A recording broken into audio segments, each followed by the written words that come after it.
Hey guys, welcome to अध्ययन defence academy. सो आज के इस लेक्चर में हम डिस्कस करने वाले हैं एक बहुत ही इंपॉर्टेंट टॉपिक के बारे में, that is the 10 commandments of NDA cadets.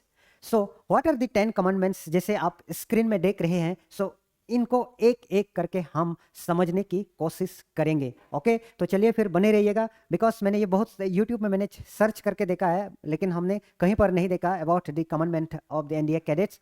लेकिन हमने जरूर देखा है 10 commandments, not 10 commandment, commandments of the NCC cadets, ये सब कुछ दिया गया था, लेकिन एनडीए के बच्चों का दिया नहीं गया। ठीक है, सो मैं आप लोगों को इसमें पढ़ा देता हूँ या आपको बता देता हूँ। ठीक है, द कैडेट्स कमांडमेंट, 10 कमांडमेंट्स होते हैं एनडीए की कैडेट्स के। ठीक है, जैसे कि यहाँ पर आप देख पा रहे हैं, द नेशन, है ना, the nation, the services, the academy, the corps of cadet, truth, discipline, punctuality, supervision, work, play and gentleman. So ये एक एक करके हम समझने की कोशिश करेंगे। ठीक है, I will try my best to explain, and if possible आप लोग भी अपना कमेंट बॉक्स में एक्सप्लेन कर देना। ठीक है, कि मुझे किस तरीके से एक्सप्लेन करना चाहिए था, क्योंकि कुछ वर्ड है कि हो सकता है मेरा दिल में है, मैं एक्सप्रेस कर नहीं पाऊँ। ठीक है, सो इसलिए आप भी बने रहिएगा। ठीक है, तो अगर आपको लगा कि कहीं इंप्रूवमेंट की जरूरत है, जरूर आप मुझे कमेंट बॉक्स में सिखा सकते हो। ठीक है, सो द नेशन, सबसे पहला commandment about the NDA cadet is the nation.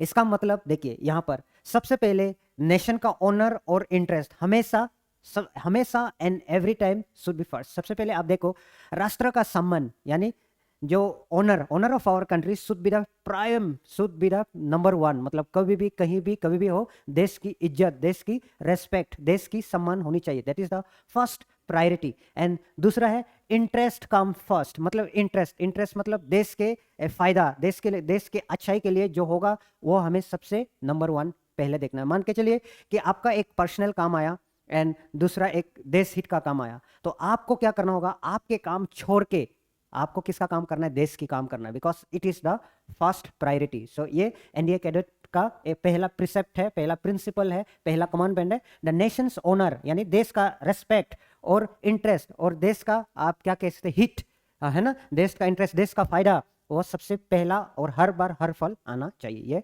पहला प्रिसेप्ट है। आप लोगों को I think it is clear now, है ना। So it is very very important. Okay, then दूसरा आता है द सर्विसेज। बेसिकली एनडीए में आप लोगों को मालूम है, देयर आर 3 सर्विसेज। ये दुनिया में एकमात्र ऐसे मिलिट्री इंस्टीट्यूट है या मिलिट्री ऑर्गेनाइजेशन है जहां पर जहां पर नेवी, एयरफोर्स एंड आर्मी का ट्रेनिंग किया जाता है एक ही साथ। सो द सर्विसेज, तो इसमें क्या होता है, देखो, we pledge to maintain the traditions of the 3 services and keep Trishul always bright and strong. असल में इन्होंने ये त्रिशूल की नहीं बात कर रहे हैं, वो लोग किसकी बात कर रहे हैं, त्रिशूल मतलब नेवी, एयरफोर्स एंड आर्मी, इन्हीं की बात कर रहे हैं। So we are talking about army, navy and then air force. ये त्रिशूल की बात कर रहे हैं उस प्रिसेप्ट्स में। तो उनका कहना है, okay, according to this pledge, we pledge to maintain the tradition. Okay, यानी अपना ट्रेडिशन है, इंडियन आर्मी का अपना खुद की ट्रेडिशन है, नेवी का खुद की ट्रेडिशन है, एयरफोर्स की खुद की ट्रेडिशन है। सो उसको बचाए रखने का, हमेशा ऊंचा रखने का, एंड कीप त्रिशूल, यानी Indian navy, Indian air force and Indian army, सबको हम ऊंचा रखेंगे। ठीक है, ब्राइट एंड स्ट्रॉन्ग, मतलब चमकता हुआ एंड वेरी स्ट्रॉन्ग तब होगा जब हम डिसिप्लिन रहेंगे। ठीक है, और उसके लिए हमारा एक अच्छा सोच रहेगा, तब जाके ये होगा। I hope it is very clear. So ये आपका हो गया ट्राई सर्विस के बारे में, यानी तीनों सर्विस को बहुत ज्यादा इंपॉर्टेंस देना है। ठीक है, और उनकी जो परंपराएं हैं उनको बचा के रखना है। So this is the, okay, this is about the tri services. तो this is the second commandment. अब हम चलते हैं फॉर तीसरा कमांडमेंट की तरफ। सो तीसरा कमांडमेंट क्या है, देखिए, द एकेडमी। ठीक है, the academy means the national defence academy, जहां पर तीनों कैडेट्स को ट्रेन किया जा रहा है।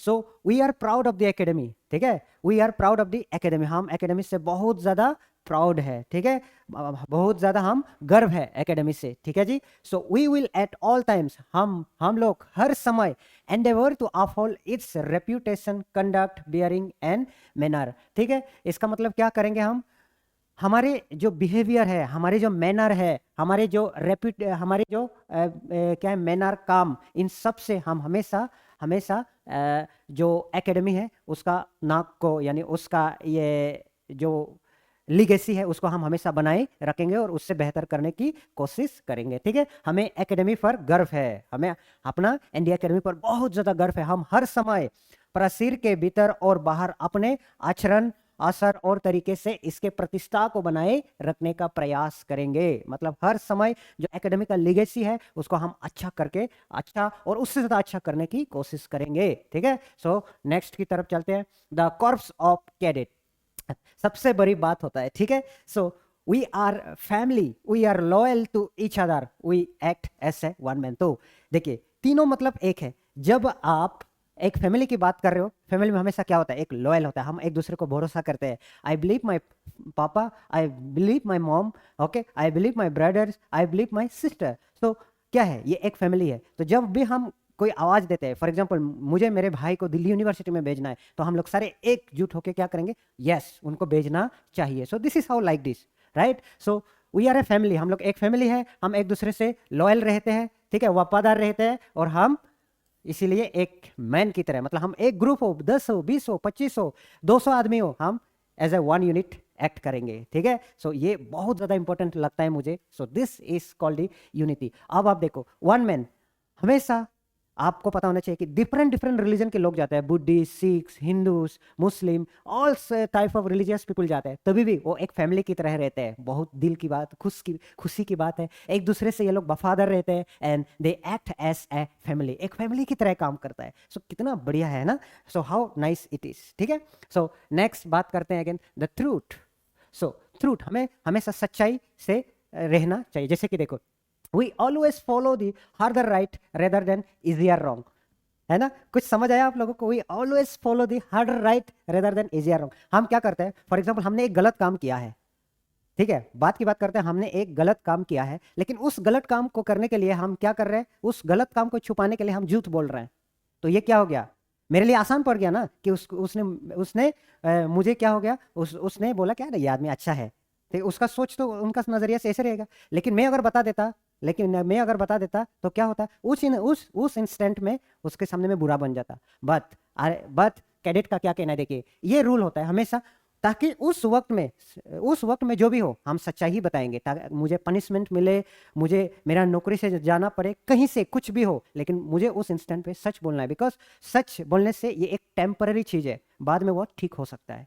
ठीक है, लेकिन झूठ बोलोगे तो झूठ क्या होता है, बड़ा होके एक दिन फट जाता है, तो उससे ज्यादा खराब होता है। ठीक है, तो इसीलिए उन्होंने क्या कहा, will always follow the harder right, we will always follow the harder right rather than easier wrong. जो आसानी से हम गलत कर सकते हैं वो ना करते हो, हम जो मुश्किल है सही करने में वही रास्ता को हम चुनेंगे। ठीक है, ये बहुत दिल छूने वाली बातें हैं इसमें, सच बता रहा हूँ। ठीक है, सो आप लोगों को भी अच्छा लगा होगा। ठीक है, देन उसका बाद आता है पंक्चुअलिटी। ठीक है, will make punctuality our second nature. ठीक है, मतलब ईमानदार, पंक्चुअल बहुत ज्यादा सेकंड नेचर। जैसे जो आर्मी ऑफिसर होता है वो हर काम में 10 मिनट पहले पहुंच जाता है, 15 मिनट पहले पहुंच जाते हैं। जैसे हमारे बच्चे जब एसएसबी की ट्रेनिंग के लिए जाते हैं, ठीक है, there are different SSB training, और जो भी ऑफिसर उनको सिखाते हैं, वो क्लास मान लीजिए 9 बजे है, लेकिन वो कितने बजे आएंगे, 8:50 को ही क्लास में आएंगे। सो आप सोच सकते हैं हाउ इट इज। ठीक है, आप अच्छी तरीके से पता होना चाहिए आपको कैसे है। ठीक है, सोच सकते हैं, मतलब हाउ दे आर फंक्चुअल। सो ये कहाँ से आता है, ये डेवलप किया जाता है, दिस फंक्चुअलिटी इज बीइंग डेवलप। ठीक है, आई होप ये बात भी आपको क्लियर हुआ। देन दूसरा चीज सुपरविजन। ठीक है, supervision, we will work without any supervision is unnecessary when duty is performed conscientiously। मतलब क्या, ईमानदारी से। जब हम अपने काम को ईमानदारी से करेंगे, क्या दूसरा लोग मुझे देखने की जरूरत है, बिल्कुल नहीं है। तो यही बात कह रहा है कि we will work without any supervision. मेरे ऊपर में बॉस जरूर होना जरूरी है, लेकिन बॉस मुझे बार बार इसको ये पूछना जरूरी नहीं है, बॉस मुझे बार बार पूछने की जरूरत नहीं है कि तुमने ये काम किया क्या, नहीं किया क्या, कैसे किया, जरूरत बिल्कुल भी नहीं है अगर हम ईमानदार है। तो इनका कहना है कि अगर हम काम को ईमानदारी से करेंगे, मुझे ऊपर से देखने के लिए कोई लोग नहीं होना चाहिए। सो ये दूसरा बात बहुत दिल छूने वाली बात है। बिकॉज हम देखते हैं ना, कोई भी कंपनी में, कोई भी इंस्टीट्यूट में, कहीं पर भी आप देखो, उसमें एक बॉस रहता है, लेकिन जब बॉस नहीं रहता है सारे मस्ती करने लगते हैं। ठीक है, सब मस्ती करने लगते हैं और काम छोड़ देते हैं। सो ये चीज नहीं होना चाहिए, इट शुड नॉट हैपन। ठीक है, सो आर्मी में ये चीज है, सो इट इज ऑसम। ओके, बहुत बढ़िया चीज है। देन वर्क एंड प्ले, हमें क्या करना है, काम भी करना है, काम जम के करना है, और खेलना भी जम के। क्यों, हमें रहना है fit. We will work hard and play hard, हम लोग खेलेंगे भी और काम भी जबरदस्त करेंगे और खेलेंगे भी जबरदस्त, क्योंकि हमें अपने आप को फिजिकली फिट रखना है, मेंटली अलर्ट रखना है और मोरली हमेशा ऑफराइट रहना। मोरली मतलब एथिकली हमेशा सही रहना है, ठीक है। कोई गलत काम चल रहा है तो आपके सामने वो गलत है, ठीक है, ऐसा नहीं है कि उसको सपोर्ट कर दे उस गलत काम में। तो मोरली हमेशा ऑफराइट होना चाहिए, ठीक है। देन नेक्स्ट आता है आपका खत्म, ठीक है। So this are the 10 commandments of NDA cadets. So I hope ये वाली वीडियो आपको अच्छी तरीके से समझ आया होगा बेटा, ठीक है। सो ये 10 कमांडमेंट मैंने आप लोगों को समझा दिया। अगर आप लोगों को मेरे काम अच्छा लगता है तो आप मुझे मेरे इंस्टाग्राम चैनल में फॉलो कर सकते हैं। सो आई हैव 2027 फॉलोअर्स, सो चाहो तो आप मुझे फॉलो कर सकते हो।